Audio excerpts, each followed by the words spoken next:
Welcome to another episode of Two Average Joes. I'm Joseph St. John, and I have spent about 30 years in the law enforcement, spent time at the Newport News Police Department, was chief for a little bit at Columbus, Mississippi. So got to see and experience a lot, and just trying to share those experiences with you. And now my partner in crime, Mr. Robert Baker. Robert Baker. I'm a practicing attorney in Southwest Michigan. I have been since 1997-ish. Do primarily criminal defense and trial litigation. A lot of experience in both of those, and hope to bring a unique perspective on the legal side. We are currently analyzing what was called or is called the Michigan murders, and also was known back in the day as the co-ed killers. And we are up to the third victim the fourth, actually. Fourth victim. Yeah. And we have done four prior, the last one being Sheila Collins out of Iowa State University, which is the last episode. And Joe, you were going to tee up on the next victim? Yeah, I think with Maralynn Skelton, and with her, I think you start getting into some differences.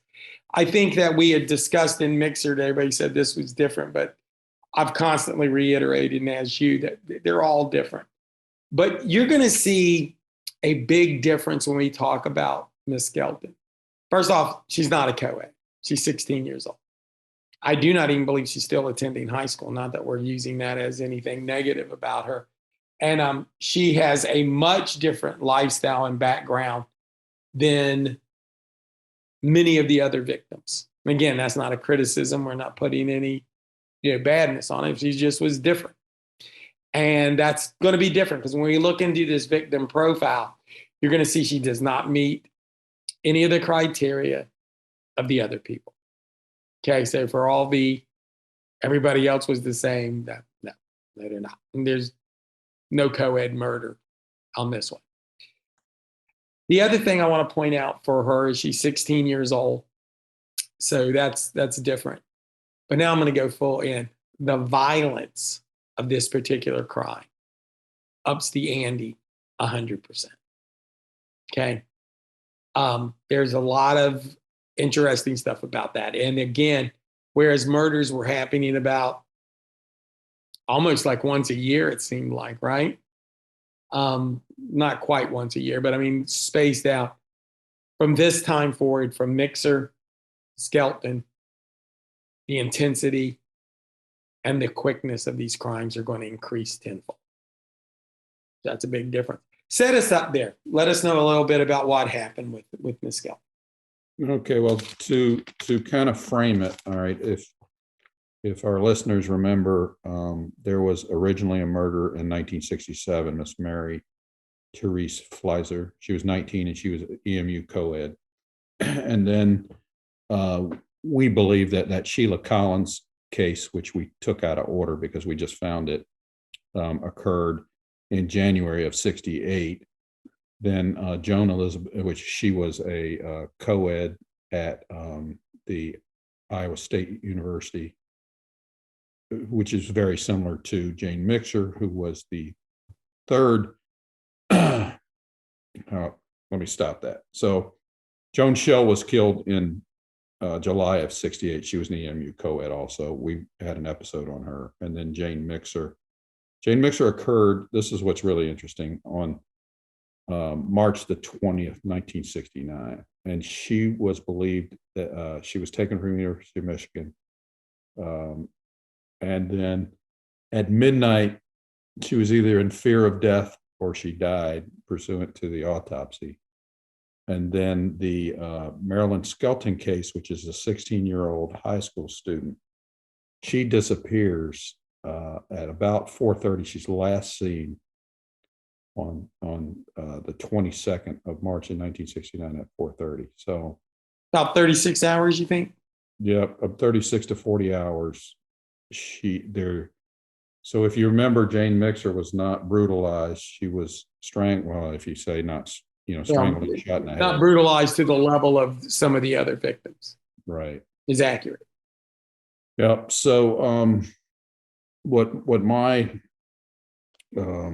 thesis has always been is that whoever the killer or killers were, that Miss Mixer didn't satisfy whatever their need, or they didn't fit the victim profile of what they wanted out of Miss Mixer.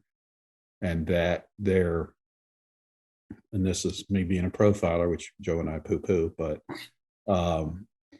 that he didn't get whatever he or they wanted. So this killing is off the charts, I think, in the brutality wise. Okay. Yes, now, it is definitely yeah, the violence. yeah, the violence is so. Miss Skelton, she was strangled with a garter belt, which is interesting because Miss Mixer was strangled with a nylon stocking that was not hers. Okay, Miss Skelton was wearing jeans, so I assume she was not wearing a garter belt. Correct. So this is a similarity as to the Mixer murder. She was left in what's called the rape position, which Miss Mixer was also. She was looking for a ride to go find her boyfriend, and she was supposedly going to meet at the EMU student union. Interestingly, there's no known connection with Miss Skelton and John Norman Collins that we could find, and absolutely no connection with Gary Leiterman. Now to add something on the Skelton situation, she was hitchhiking. She was hitchhiking. So there's our source material, it's a little sketchy on Skelton because there's not a whole lot out there. Joe could only find one photo of her. Yeah, that was all I could find. And not much, whereas with Mixer had family members talk about her, Flazier had family members talk about her. Yeah. And again, this is no judgment. I'm always quick to say that because people react to things differently. Not as much about her as some of the other victims. But we do know this, and Robert, chime in here and correct me if I'm wrong. She does not meet most of the profiles. First off, she's 16 years old. She has had problems in high school. She is dealing with the drug culture of Detroit, Michigan, and Michigan in general. And she is, for all known purposes, she's a police informant. Yeah. So she's not some dabbler over here. She knew enough, and that the police were actually dealing with her. As a matter, go ahead. Just had a very troubled family life too, which I don't think any other ones did. And one of the things is that was always pointed out that she was having problems. And her family were the original people. They had moved trying to get into a better neighborhood, whatever you want to call it, better situation to get her out of her problems because she had been in rehab and things. But I think it is the family who actually takes her back to this area. And that's a little sketchy because nobody really wanted to admit that at first, if I read that right. Yeah, that's exactly right. Okay. And then she doesn't go exactly where she wants, and she's trying to get to her boyfriend, and that's when she's hitchhiking. And that is when she came across, whether it was Collins or someone else who does what is a very brutal murder. Yeah, the only tenuous connections that I could find out of everything that I have written anyway is that she would hang out with EMU students. Yes, older EMU students, but more in the drug culture. And I don't think there's anywhere where it said John Norman Collins was into the drug culture. No, for all of John Norman Collins' problems, substance abuse was not on the list. That was not on the list. It wasn't on the list. I mean, don't get me wrong. I actually think the fact that he wasn't involved in that culture and he looked so clean cut probably helped his situation doing what he was doing. True that. Definitely kept him off the suspect list. And I think it made people comfortable. Now, an interesting thing is that while I'm not doing this case, I'm writing for SGC and I'm doing some things, trying to play some other kind of crime going on here. Is looking at the Boston Strangler, and I'd mentioned that earlier. Plus, one of the guys that they thought was the Boston Strangler, allegedly, was in Michigan at this time. The other interesting thing is when you listen to that book and you hear just direct quotes, long, drawn out testimony from DeSalvo, the Boston Strangler himself, he was very clear that the victim often drove what he did to him. Doesn't mean it was their fault. Let's get through that. It wasn't their fault. But the amount of violence he used did dictate a lot of times how he perceived the victim. Right. Whether they were resisting or enjoying or not enjoying. Or just how they talked to him or his perception. I mean, Gotcha. we're talking about trying to make sense out of serial killers, which you can't, but it's there. So understanding with Mixer, hers not being violent to the degree of what happened to Skelton doesn't mean that they're not the same person or they were the same people. I just don't want to get into that. Well, he did 1-to-1. No, just if I learned anything from that book Mm-hmm. and the amount of information that DeSalvo gave Mm-hmm. was that in his own mind, let me clarify that, in his own mind, Uh-huh. victims' actions often made him more or less type of violent. He's going to Was kill him. Yeah. But Was one it- person he didn't because he basically said he couldn't do it. I got you. So what was the victim he didn't kill cooperative, or did he? No, he said he didn't have a reason. He just couldn't do it. Got you. Because I don't want to say that there's no victim that enjoys whatever's happened to him. No, it was his perception. I got you. His perception. I mean, I'm not trying to say that the person, he's living in, trust me on this one, with all these here, they live in their own mind. Right. Okay, their rationalizations are not our rationalizations. But understand before you sit there and go, well, he was thinking. No, he wasn't thinking at all. He's a serial killer. Okay, he doesn't think like you and me. Right. That's why I don't mind doing, I don't want like it when people profile like they understand, Mhm. but I don't have any problem with what we do when we say stuff like, look, when you read about why these people do it, when they tell you what they did, don't Mhm. try to rationalize irrational people. Right. Okay. So, but we do know this happens within 36 to 48 hours later. And this is way more violent than the other ones. Yeah. Yeah. Because she was, as far as they think the blood, so the killer or killers took a log or a limb and supposedly beat her in the head. Mhm. And it was brutal to where I think her head was caved in Mhm. and her eyeball was displaced. And then she was also strangled with the garter belt. And then her body had been beaten with a belt and the belt buckle end of it. And what I don't remember is where she was. Oh yeah, she was found near a job site. Right, there was a new development going on. Right. So that kind of fits, and it was in that Geddes Road area where others were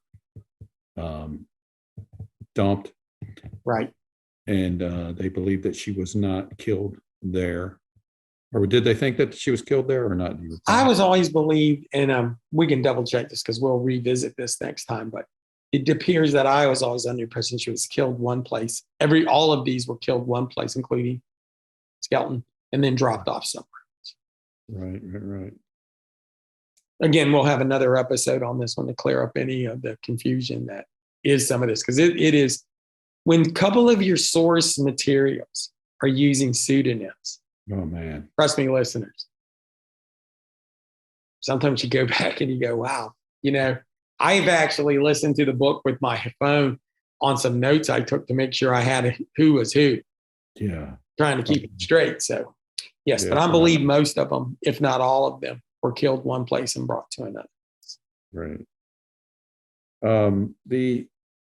There was one really interesting thing, and I don't know how to make it and where to fit it because we didn't really throw it in. We're going to circle back at the bitter end and try to wrap it all up on the Gary Leiterman case. So Yes. that's why we're trying to analyze it as to that. And our current hypothesis is either John Norman Collins did each one or individuals. Gary Leiterman did each one or individuals, or unknown individuals did it, or a group of individuals Right. did it. And we're trying to not to lean in either way other than the way that the evidence, as we can figure it out, goes. I think we So- have to try to keep an open mind, even our listeners, because I think that there's times to rush to judgment. That's why I've always said, if you could prove that Gary didn't kill Mixer, it doesn't mean that Collins did. Right. And if you can prove that Collins didn't kill Mixer, doesn't mean that Gary did. Right. Okay. Because I think there's, and here's the weird part, and I don't want to get lost down it too much today, but because we've mentioned it before, there's a lot of other people Collins is hanging around. Yeah. Yeah. It's troubling. I just figured it out today, and I had sent it to Joe because there was a pseudonym used in the Michigan murder book, but David Johnson was supposedly the person who was going to give Jane Mixer a ride. Well, come to find out that there was a David Johnson living in the same house on Emmett Street with John Norman Collins. But that also begs the question. Was John Norman Collins living in that house, and then Arnie Davis was living in that house, who was at least a witness to or different aspects of each of the murders, I think. And then John Emanuel was living in that house. Right. Who we know went to California with Collins, who murdered somebody. Yeah, and there's that murder, which I don't know where it's going to fit in our scheme of things, but probably one after the next one. But that one, the state of California indicted, or grand jury indicted John Collins for that murder. Right. So with I think to focus on the murder of Skelton, I think again, I've always been extremely careful when discussing her with people, because I do not want to victim blame. Okay, that's one thing I've always, in my whole career, I did not want to do. I do not want to victim blame. But her situation is tremendously different as far as the background goes. And you have to remember, she's looking to be caught, looking to be picked up, and she's, hitchhiking, and that fits in with a lot of the other things. His brutality on her, including using that, branch to sexually violate her. Yeah. Okay. Is completely different than some of the other situations. Any of them, right? Yeah. There is a rage, even though all of these are horrible. With Skelton, there's a rage that is beyond what he has done. Yeah. And that includes the whipping of the belt. Yeah. Okay. And that wasn't a belt whip. I mean, it was a whipping of the belt, including using the belt buckle. Yeah. And the amount of violence he put on her head. So we're looking at, how did that happen? Then you're going to see, as we approach this, as this series continues, whereas at once they were every almost year, 6, 7, 8 months, all of a sudden now it becomes regular. Yeah, he's going to kill about 5, depending on how you count them, 5 in the next, where are we? March, April, May, June, July. So 5 in 4 months. And then you're going to realize he went to California and it didn't slow him down. Yeah. So for one of the things we said in our pre-meeting that I think was right on, spot on, was when you said, for all the talk of things being different, you have a kind of ritualistic murder with Mixer. You then have this brutal ritualistic kind of murder with Skelton. Both everybody thinking it was a stranger who kills them. And now you're going to expect this to be 2 different people, completely unrelated. Yeah, within 36 hours. Yeah, I mean that's a heck of a coincidence. Okay, and I think that's to defend the police. I think that is why the Mixer case, people will come back later and go, "That's really different." Had no trouble putting it into the perspective. Yeah, and then This is where I was going with Andrew Emanuel. Mhm. Manuel was, okay, so Manuel and John Norman Collins did a B&E on the 21st Mhm. in Livonia, and they obtained a 22. And this is coming out of James's book, so I suspect that could be a typo Mhm. as to when that occurred. But if you throw it in the middle of this, so then you have Mixer's murder occurring the morning of the 21st. They're doing a B&E on the evening of the 21st. And then within 24 hours of the B&E, less than that, then they are killing Skelton. So it's just food for thought. I don't know. Yeah, I think one of the things too, and just looking over some of it, you're going to have where things were separated for a long period of time. That all of a sudden, after Mixer, with Skelton, Basom, Kellum, Benjamin, and then the young lady Phillips in California, all of these happen just one on top of another. So the intensity picks up, and it does give you the impression that whatever happens in and around the time of the Mixer Skeleton murders, Mhm.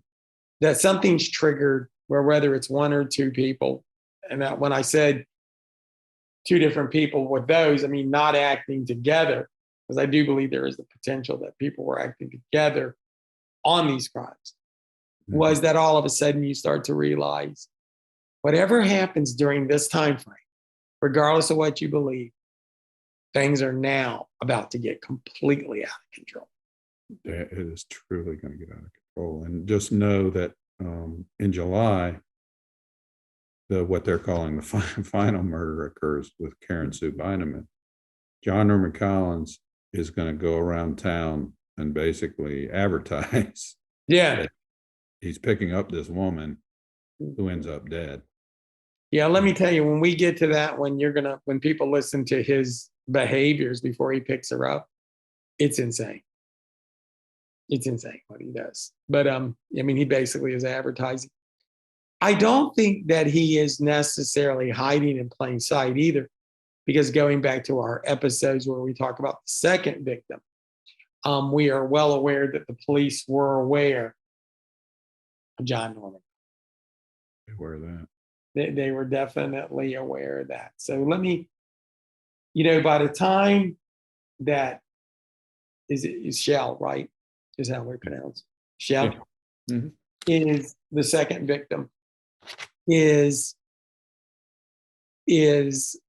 found, and they are investigating it. Collins is already in people's crosshairs. Not that they did anything, but he was in the crosshairs. As a matter of fact, when we were talking about this originally, we weren't really factoring in the Iowa State case. The fact that Mixer's being different, I always thought was, well, when you let everybody know, that we're looking at you because, we got these murders and you've been talking about what happened. Yeah. It seems to be the MO. Changing it up might not have been all that crazy. But then 30 something hours later, you are now into a different world. Yeah. 34 hours later. So, because every victim or potential victim that we've identified were all co-eds up to this one. And then, so Maralynn Skelton is 16, and not to jump the gun, but then the next one is 13. Yeah. And she's not looking for a ride. Not looking for a ride. So there you go. But I think with Skelton, I think the other thing too that's interesting is she was involved in enough activity. And again, putting it in perspective and just being honest, that when she's first is found and murdered, even though she is tied into Collins eventually, there were a lot of people looking at a lot of different things. We had a discussion beforehand. Would somebody that would bad drug dealer would have went to this? Probably not. Traditionally not. Would somebody who thought she was a drug informer go to this level? That's a stretch, but the police had to think about that. Now, you might find it hard to believe if you're thinking like in 2022, they were using a 16-year-old as an informant. Okay. Probably not going to happen today. I'm not saying it won't happen, but probably won't happen. But this is 1968, 69, a different world. We don't want to belabor that point, but you have to remember that. And keep this in mind too, is that in 2000-ish, the cold case files got pulled out. DNA became a thing, and supposedly they tested everything that was testable. Okay. And out of all of whatever these cases are and the DNA that was tested, the only person convicted of anything is Gary Leiterman. This is true. They have not even released truly, where I've ever seen, how the DNA comes back. I've seen in YouTube videos, the detective saying, oh yeah, John Norman Collins' DNA is in this victim or this victim. I've not seen anything official come out. It hasn't hit any of the books that have been published or articles, other than that one video where the guy says he talks to Collins and says that they found it in the 13-year-old. Yeah, that was the Detective Schroeder, who's now retired, who was really instrumental in the Gary Leiterman conviction. And just to stop right here to stress a point, because everything has a reason. When you don't charge people with the other things, it leaves it dangling. Yeah, right. And you can go, well, he's already guilty, he's in jail. I understand that. But it doesn't, it's apples and oranges. Okay. I understand why you're saying that. But for you to go and make the quantum leap, everybody should understand that that's not the way life works. So yeah, it would have been interesting to see if they charged him, or even that became a major story outside of a YouTube video. Not that I'm against YouTube videos, obviously. But it's something to think about. And I think that one of the things we want to really stress with Skelton is that from this time forward, and I hate to use this term, but it's the only one I can think of, it is now on. You had back to back, the police are now in a frenzy, which I don't blame them. Any police departments would have been. But it is only about to get worse. Yeah. And again, not trying to victim blame, but I think up until this point, we were all going, I can see the police going, okay, these are all college girls. And then all of a sudden, a screeching halt. Because she's not. And she's not from the same background. She's not from the same situation in the same mold. And all of a sudden you do have she's looking for a ride, but she may have well been leaving that mall that she was at last. Yeah. She was trying to get to campus, not away from campus. Do I have that right? You do. She was at Arborland Mall, which I hadn't really mapped it out to see where that is, but she was known to hitchhike, and they were saying in the corridor, you couldn't last more than a couple of minutes without getting picked up and given a ride. Yeah. And again, let me reiterate, there was nothing weird about that at that time. Yeah. And even with the Michigan murders, people knew it was happening. They just didn't think it was going to happen to them. They were still filming. Okay. And I think that when we start, I think if you're listening and you're a listener and you've been following us, if there's any advice I could give you is that, remember, the Mixer case, Gary's involved in, and we discussed that, because after Mixer, we did stuff on Gary, and go back to listen to that. We then talked about what had happened in Iowa State, because it had been brought to our attention. And that has some close semblances to Mixer. Though we have no evidence to put John Norman Collins or Gary Leiterman in Iowa at the time, but the police were aware of the similarities. This is where you get a break. I think this case and the second murder, are the most important as far as following the situation, because I want to make sure I get everything here straight. So give me time. I'd rather be a little distracted than wrong. When Shell leaves with the three men, Collins becomes a suspect. Yeah. They actually make the error of letting him know that. I think that's one of the big twist in this case where things change. With Skelton, where I think it gets to be extremely important is from this moment forward, you have Mixer, you have Skelton, everything changes, and you have total just ramping it up. Okay. And the next one, and the one after that, and the one after that, and the one after that, you're going to find that actually now it's 1969. Am I right about the year? Yep. That there will be more murders from this Mixer on than we had before. Okay. Even if you throw the Collins young lady from Iowa State. Yeah. So what triggers that off? What happens that makes this again to become increasingly violent? Yeah. The ability of everything happening and moving so much faster. I mean, how does this happen? You know, if you were going to play armchair psychiatrist, you know, and I'm not saying this is it, but if you were going to play, it seems that Mixer is got the interrupter that I talk about, something different about it that makes that not go to its fullest extent. And then from that moment forward, there is just more brutality as if that kind of kicked off something. That's my amateur, you know, psychiatry there, but it does make you wonder when you read about this. Okay. It just makes you wonder. And again, you know, everybody that's listening to this know my personal perspective that though I think Collins is drawn to a lot of these and they can pinpoint some certain things, at least the police did. I've never been one to go, and then he acted alone. Because I don't know. All I know is in the second murder, there's 3 people in the car. In the first murder, there's 2 voices out there, the young men here. Okay. There's one where they throw the shoes out the window and they're on the opposite side of the roads. And I'm supposed to believe he throws one of them out, then he turns completely around, drives the other direction, and throws that way. Yeah. Could happen. Yeah. Not likely. I don't think. Doesn't seem like what I would if you were drawing this up. So I'm the Yeah. first one to say illogical people do illogical things. You know, there's just some things where you wonder. And I don't want to get too far ahead, but the next one we're going to get into, you realize that's a real difference. Yeah. You know.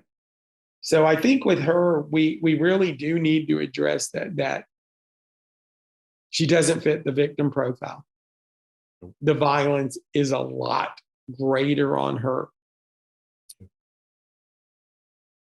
His savagery on her is personal,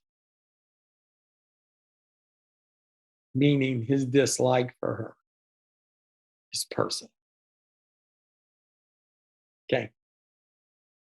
So somebody might disagree with me, but if you really, read about it, because we're not going to go into all the terrible details, because that's not how we've done this show. Tell me it's not personal, or it's not personal anger, violence towards that person. Mm-hmm. Okay. And just, I hate to use the word, but almost disliked her more than he did some of the other victims. So, that's what you have on that one. What else would you like to add on that? Just the observation that if you add in Miss Sheila Collins from Iowa State, which I will. Yeah, we're going to on this one. Yeah, there are 5 victims now as of the end of March in 1969, and John McCollins is not on the radar in law enforcement. Well, he was, but not anymore. Briefly on the second one, but he's not anymore.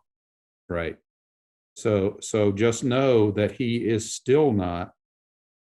It starts heating up a little bit, I think, not in Basin, but the one after. But Karen Sue Beineman, that's when they really start. I want to tell you something. I could be wrong. Maybe somebody can, if you got any comments on this or something we don't, Because trust me, every time we open a door, another door opens. Man, yeah. So we've had other people down put on the comments, and we've taken that stuff serious and we've learned from it. Let us know. He is not on the radar, though he was on the second one. Yeah. He's not, and until that last one where he just drives around. Yeah. And the officer who saw him on the bike with her. Mm-hmm. I mean, they're not looking at him. Right. So, there's just, we don't want to get too far ahead of it, but when you put all this together, when we're done, yeah, trust me, when this is all finished, we get ready to talk about the trial and get ready to talk about John Norman Collins, you're going to ask yourself this question: what took so long? Yeah. What took so long? Okay. And no, at this point, they did start thinking that this was a serial killer or killers. At least the law enforcement their mindset started changing, because these were all different jurisdictions. I think this was the second one in Ann Arbor City. So that was what was interesting in the Michigan Murder book that I didn't catch before too, is and I forget who I think the guy's name was Canada or Olson, one of the detectives or the chief there had set up not a task force, but they started sharing information and contemplating that they were all going to be linked. Yeah. I think at this point, it would have probably been nice though if somebody had doubled back to the second one. Oh man. With the guy that was talking about it and knew stuff that maybe he shouldn't have known. Yeah. That would have probably been nice.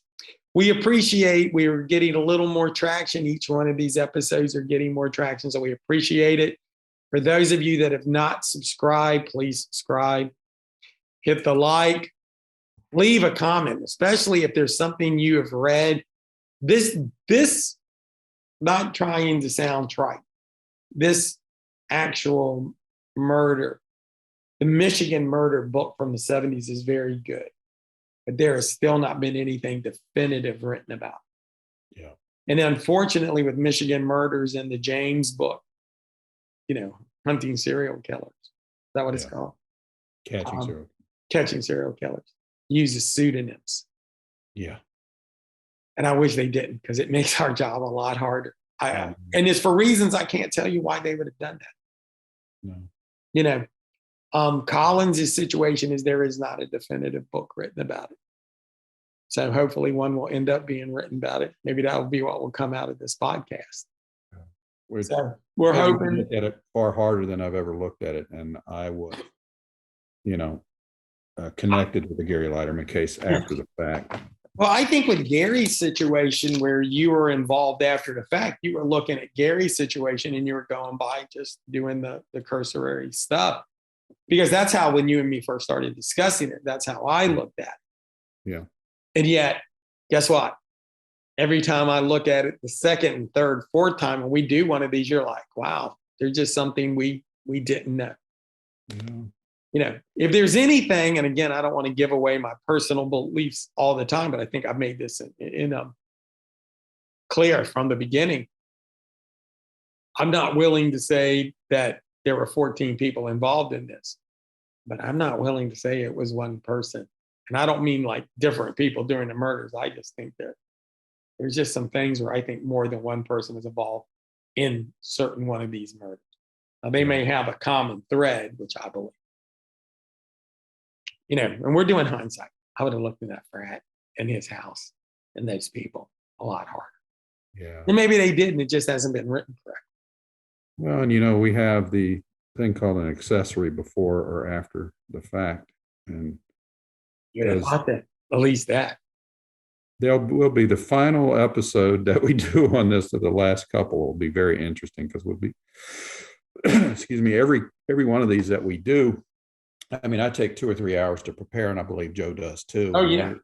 We're listening and reading and other things to different, because I didn't get, Joe evidently caught that Albert DeSalvo, who was convicted for one of the Boston Strangler murders. He never was convicted, but they believe it. They call him the Boston Strangler. I'll go with that. What did he plead out to then? What did he didn't plead out to anything? Oh, Plead out to zero. Really? F. Lee Bailey said you could say he killed him. And they went in there and said, yeah, it sounds like he's the murderer. And then what he went to jail for was actually another series of rapes, which are totally different than one day when we get done with this. Yeah. Maybe not a whole series, but we will visit or revisit the Boston Strangler.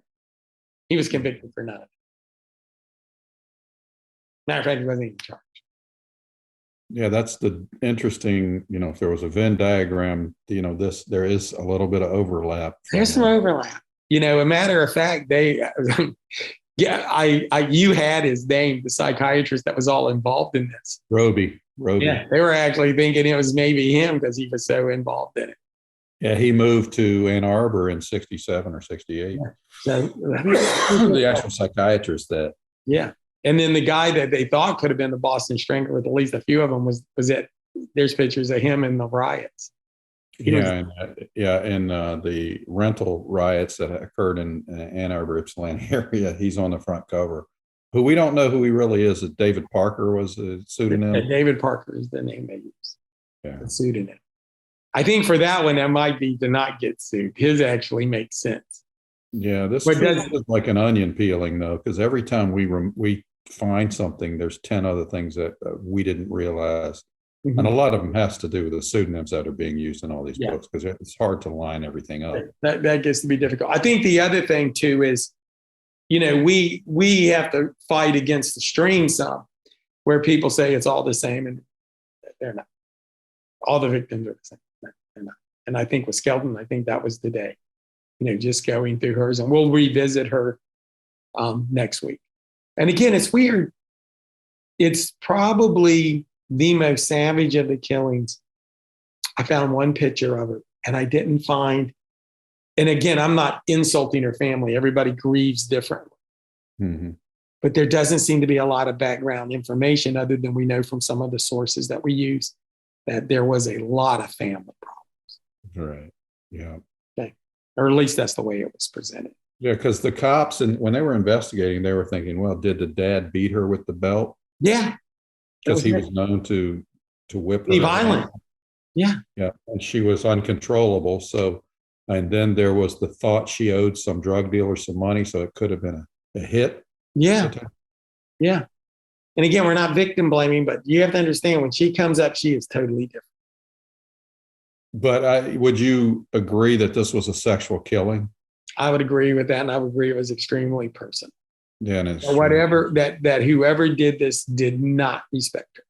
Yeah, and you don't get into as well. Did he respect the other people? No, but he really disrespected her. Yeah.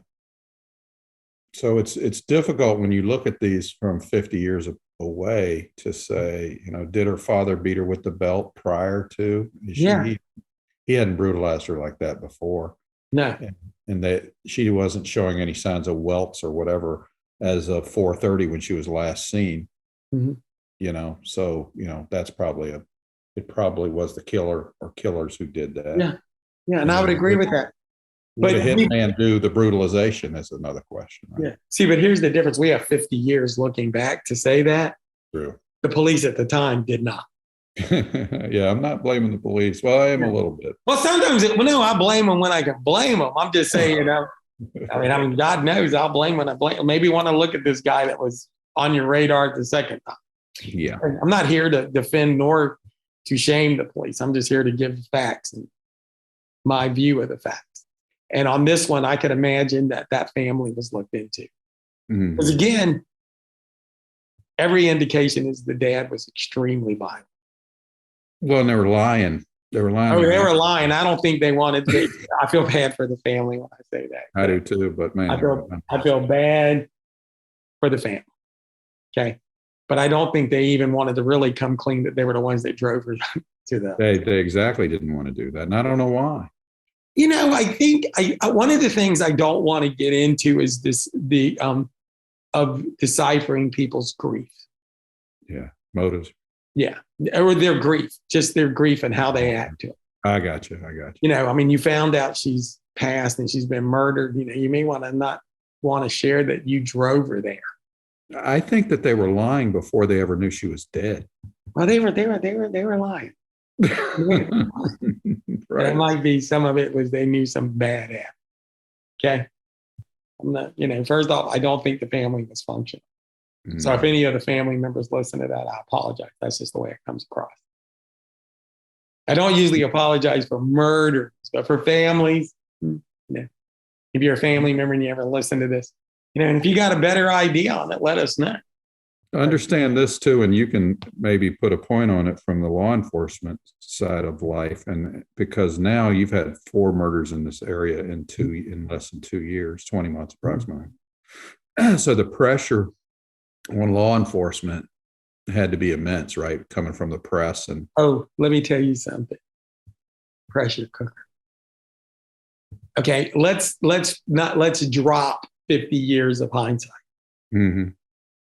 You had 2 already that were getting people's attention because they were college girls. Yeah. And make no mistake, college girls are a big deal in college town. Right. Okay. They're stranger murders. You're going to have to go back to one of our earlier episodes. Stranger murders are not usually what happens. Stranger murders always gets heat. Okay. Mm-hmm. You have Mixer happen, who happens to be a co-ed, and the pressure is on. Less than 40 hours later, you have a second person. No, it's the heat, the pressure is intense at this point. Yeah. And then it's a 16-year-old too. It's not a. Yeah. It's not a co-ed, but it's a 16-year-old. And it's going to come back where it has enough similarities to draw things together. Okay. Mm-hmm. And I'm going to share this with you. 16-year-olds that suffer this kind of brutality in what appears to be a stranger murder Mm-hmm. would have been front page news, period. Mm-hmm. You add that to the other 3, and especially how on top of Mixer. And right now, you can't even begin to explain the pressure cooker Mm-hmm.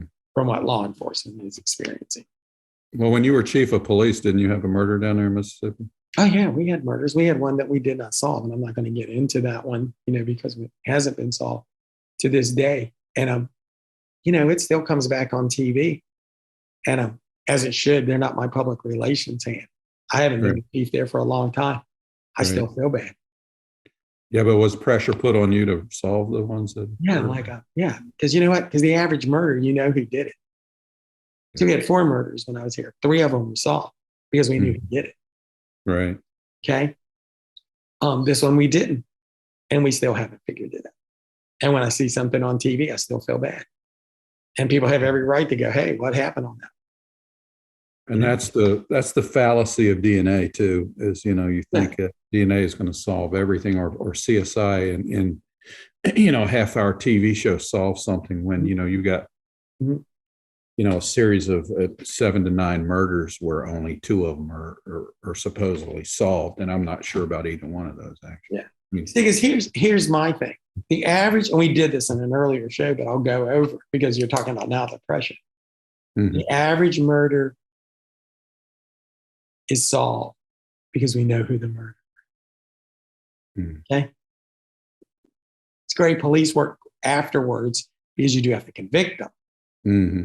But we know who the murderer is. Okay. That's a fallacy of the first 48 too, right? Yeah. We know who the murderer is. Because you don't find him in the first 48 hours. Yeah, because they'll say stuff like, "Well, you don't find him in the first 48 hours." You know what that means? That means you didn't know who it was. Right. Yeah. So that's a nice title. But here's the reality is you didn't know who it was. Most murders are committed by people who the victim knows. Yeah. This is going to sound totally terrible. And we'll do an episode of this when we're done with this series. Most crimes that are violent are done by people you know. Okay. If you just public service announcement, and I'm not being funny. If you really are worried about being hurt, maimed, raped, or murdered, it is usually somebody you know. Okay. That's the way it works. That's how we solve. Okay. The other way we solve them is guys will do stupid stuff and go tell their girlfriends who go tell us and collect reward money. Okay? But if you keep it within your circle of friends, chances of us hearing about it are slim and none. Let me share with you one of the other truths that you've been told that is an absolute lie. Okay? I'm going to share right now, and I'm serious because I think it's a good point to put into this about these murders, but all murders. And we'll do a show on this. It will be stuff you've been told that is a lie. And this is one of them. Nobody can keep a secret. You, my friend, if you believe that, you are a child. Okay? Listen to me and listen to me good. If you believe people can't keep a secret, you are a child. Because in the adult world, let me explain something to you. People do it every day. Every single day. People go to their grave and never talk. Yeah.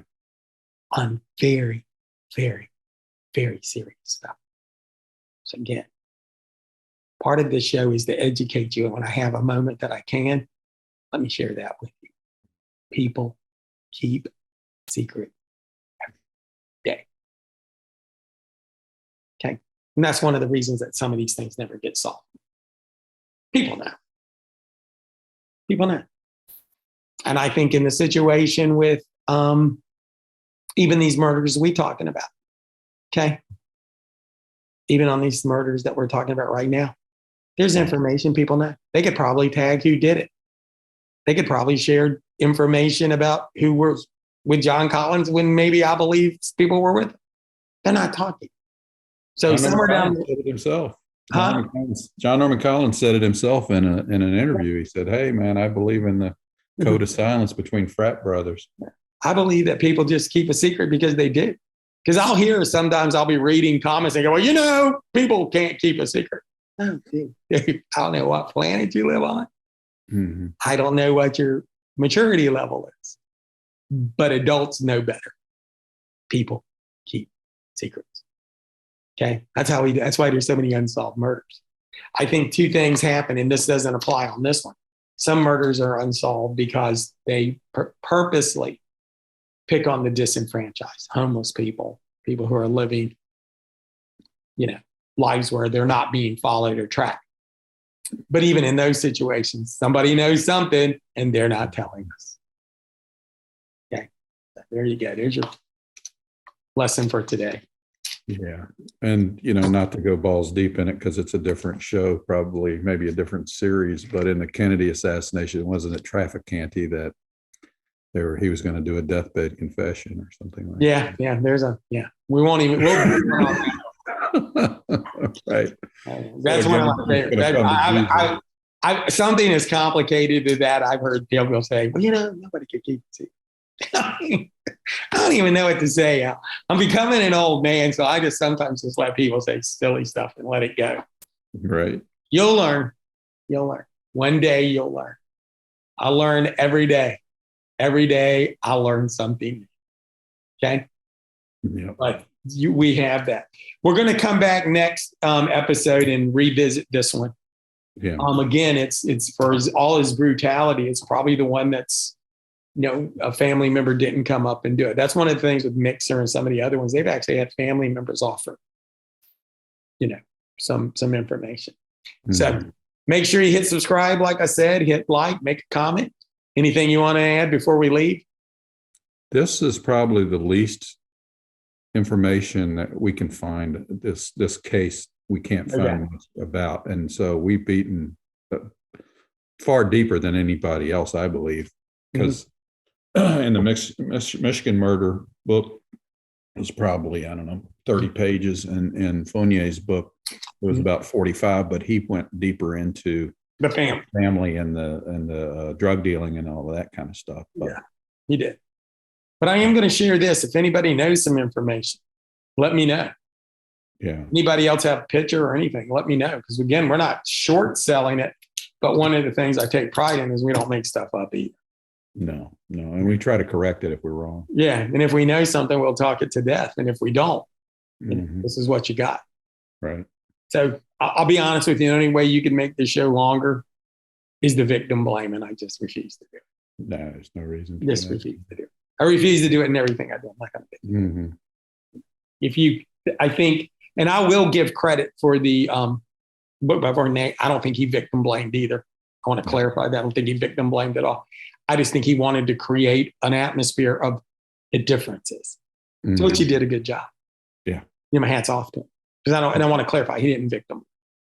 Yeah. As a matter of fact, I think that's one good thing people are doing. They know how to walk that thin line. Okay. Because you do want to mention people's past and what got them to where they were. You know what I'm saying? But it's another thing, the victim blame. So for everybody, until next week, we'll see you then. And hopefully y'all have a great week and we'll see you next time. Until then, see ya.